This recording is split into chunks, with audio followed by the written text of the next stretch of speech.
Creepy Cutie Crafty. Hello and welcome back again to Creepy Cutie Crafty. Welcome back again to yet another crafting video with me, Mum. And this week I am continuing my little infinity box creation here, my little diorama box. I've got as far as making the basic structures here. The next thing I need to do is add in some more details inside the box here. So some things going around the mirror, then some trees, and then the ground down here, obviously, and then turning these into vines and tendrils and things like that. Just as a quick reminder of what we're doing, basically I'm turning this cheap decorative box from my local hobby supply store into a diorama. I'm going to be using these two mirrors, so I'm going to be turning it into an infinity box because this is a one-way mirror, and I'm going to be doing it on the theme of Princess Mononoke, which is why you can see these little chaps down here. These are the Kodama. I'm going to do some more work on these today as well. Last week Squinks very helpfully painted them white for me, but the next thing I'm going to do is turn them into a bit more of an ethereal feel to them. So what I'm going to be doing is I'm going to be putting some vines and tendrils around the back of the mirror there, then painting them and what's on here, and then working it layer by layer. The reason why I'm not painting them all at once is because I need to be able to get into all these little detailed areas. Because it's going to be reflecting what's going to be behind there, I need to make sure that the colours are behind as well as in front. So I'm going to be putting them in once I've painted them. It'll all make sense when we get there. It'll all make sense, I'm sure it'll make sense. Anyway, if you've been following this so far, let me know what you think of it down in the comments below. And whilst you're there, of course, please remember to like and subscribe. And I hope you noticed the new snazzy subscribe buttons that I've just put down here. And I took a bit of time out to do that last week, and I hope you like them. Other than that, let's get on with it. Okay, so I've got this little coaster to work on, and I've got my Apoxie Sculpt just off screen. So I'm just going to make a few little tendrils to go down here. Oops, a daisy. Just punched the camera for no reason. I've also got some little leaves that I made last week. Now, I'm not going to add these in until I've coloured them because they've got the back here as well that needs to have the colour. So, bear with me on that one. Let's just get started on doing a few little tendrils. I'm not going to do a huge amount at this point because obviously it all needs to build up. Oops, just putting my lovely pink gloves on. Lovely, aren't they? So nice. But you have to wear gloves whilst you mix the two parts of the Apoxie Sculpt.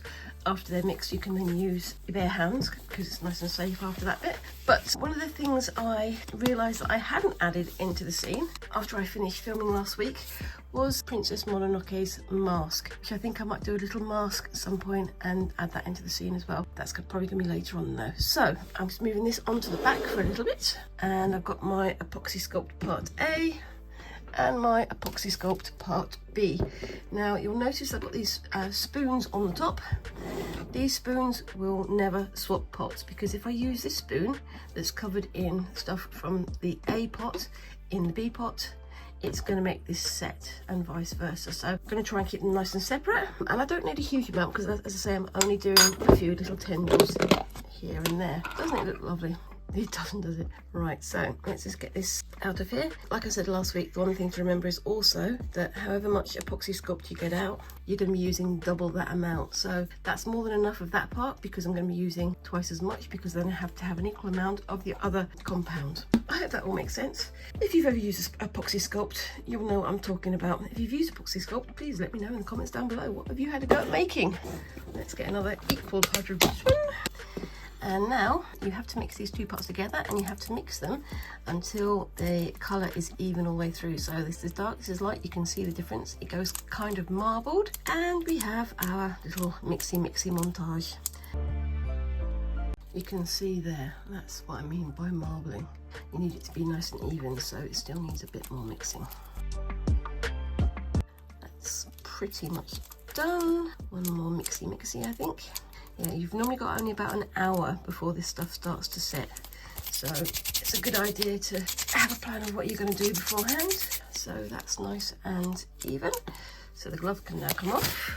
And I'm going to tilt these over the back here. Come on, over you go. Over you go. That's it. There we go.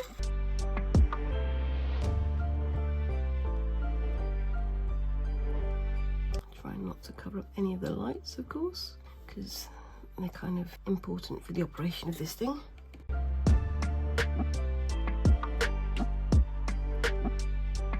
Just going to turn the lights on so I can see where it's going. So I don't want to cover up that light there, as you can see. There we go.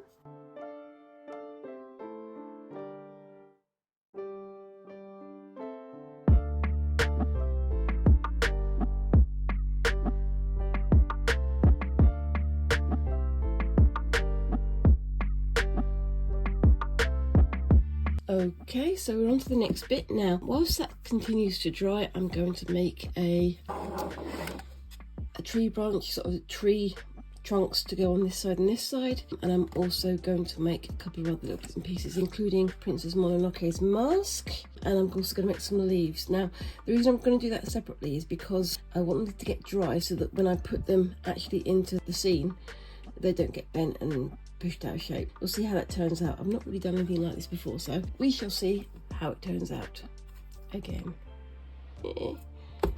So the first thing I need to do is make the tree trunks, and I've got some armature wire here just to do the branches and things, just to give it a bit more support. Just see how we go with that one.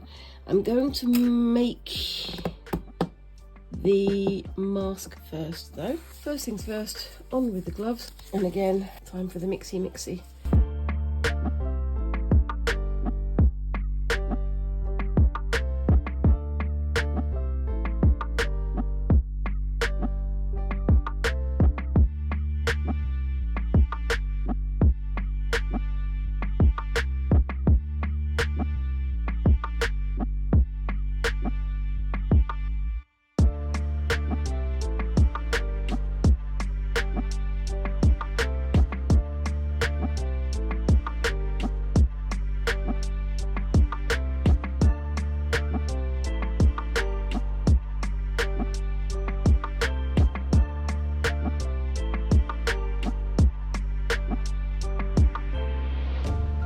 Doing here is I'm making some ears that will hook up at the back like that, but I'm going to leave these to dry so that they can be moulded onto the mask without damaging either them or the mask.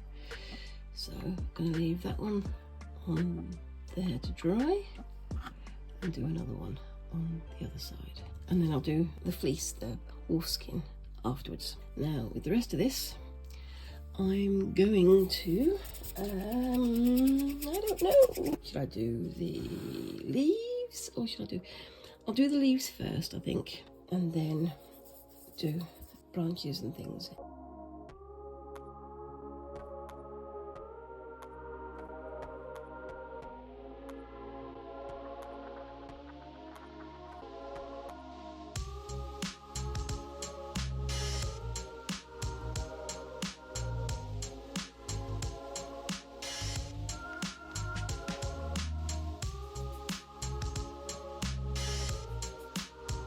Okay, so now I'm going to make the tree trunk and branch over here.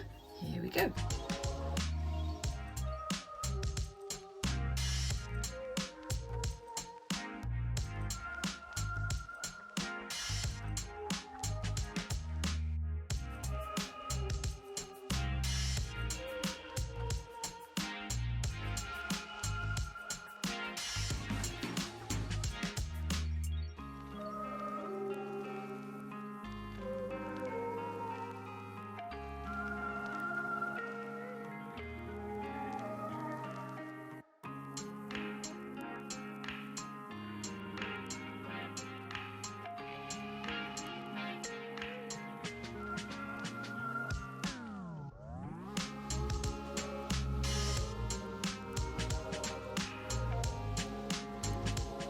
Okay, so we're back on to the next part of this. Now, I was intending to do a lot more making this week, but unfortunately, in my true style, I've gone down with a chest infection. Can I have 1 week without getting ill, please? Yeah, as you can hear, it's not great. I was intending to do a lot more building, but I think I'm going to have to go with what I can do for the moment. So what I'm going to do is I'm going to paint the wood parts of these and do some more to these little chappies. And I'm also going to paint these flowers and the vines and things that are in the back of these 2 wooden boxes. The leaves and things I'm going to leave for next week. Yeah, whatever. Because I'm going to attach them onto these branches with small pieces of Apoxie Sculpt, and also find where these guys can stand and hide inside the overgrowth. So let's get the wood down here. All the bits I'm going to paint down here, and I'm going to also leave the Princess Mononoke's mask for next week because I've got to mould the fur on it as well. So I'm going to put that over there. Come over here. Let's move all these leaves over to this side. And I've got some reeds and bulrushes and things like that to paint as well. But I found that if I leave patches of them unpainted, it's easier for the Apoxie Sculpt to stick to itself. As I say, I've got some more moulding to do inside the boxes next week as well. But for the moment, we're just going to get on with painting these. For most of these items, I'm going to be using just your standard cheap acrylic paint like these Pebeo ones, the Studio Acrylics. And I've got some more down there that I got on offer from the craft shop near me. But for these little chappies, now, they are supposed to be slightly translucent, but unfortunately, I can't make things translucent. Don't have the equipment or the wherewithal, so I'm going to try and make them look a bit glowy. Squinks did a nice little paint job on them, but I'm going to finish that off today, and then I'm going to add a little bit extra to them to make them a little bit glowy, but I'll come to that later. So that I don't get paint all over this table, I'm going to get my green cutting mat so that I can protect the table a bit. There we go, my ancient cutting mat. I think this mat is well over 20 years old, but it's still going, so I'm fine with that, but it's just not very pretty. And before all you fibercraft people out there ask, no, I don't use this for textiles. I have another cleaner, more up-to-date mat for that one, so that's fine. The first thing I'm going to do is add another layer of white to these guys so that they can get dry, and this one needs some paint on the back as well, and then on we go.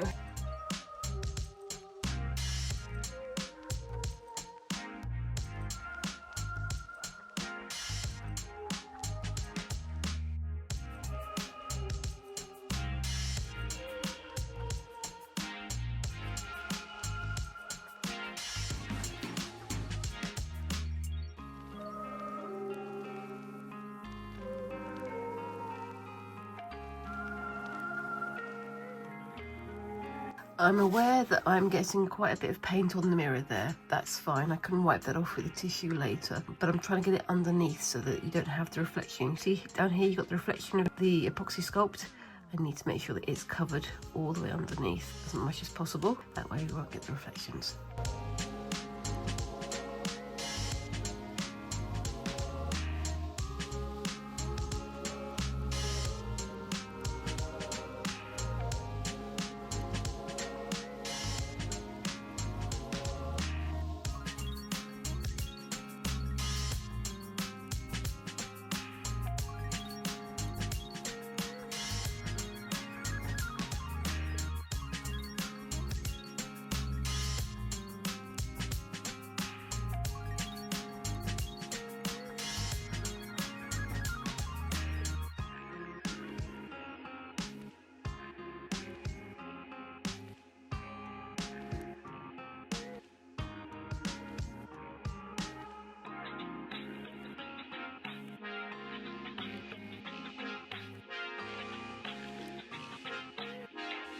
Okay, so you can see I've got that mostly done there, and on here I will add a bit more paint to them next week once these are all dry, and obviously go over the areas where I've spilled a little bit with the black 3.0.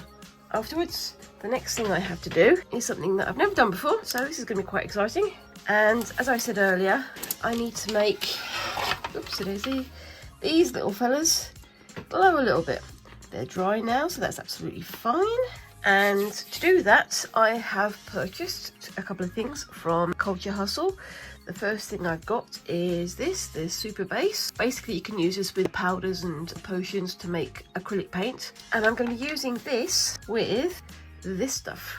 I'd need to do this in the dark, but as you can see there, it does glow.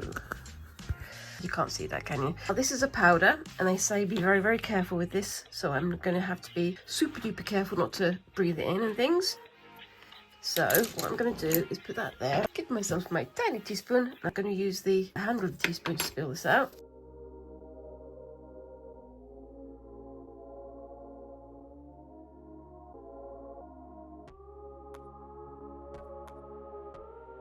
And let's see how far that will go.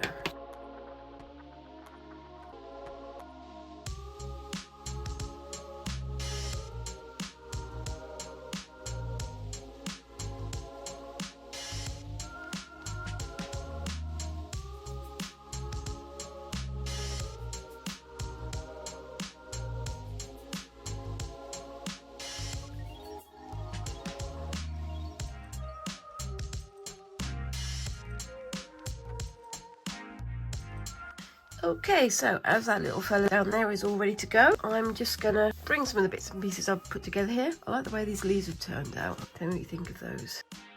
I'm gonna leave it there, and you can tell me how well or badly you think I've done in the comments down below, and I will finish this next week. In the meantime, I hope you've enjoyed what you've seen so far, and let me know what you think of my creations so far. And whilst you're down there in the comments, make sure that you do remember to like and subscribe, especially if you want to see how this grand project winds up turning out. I'm going to go and wash all the glowy stuff off my fingers and go and have a drink, I think. I hope you all have a good week. Thank you very much for watching, and I hope to see you in next week's video. Thanks again, and bye-bye.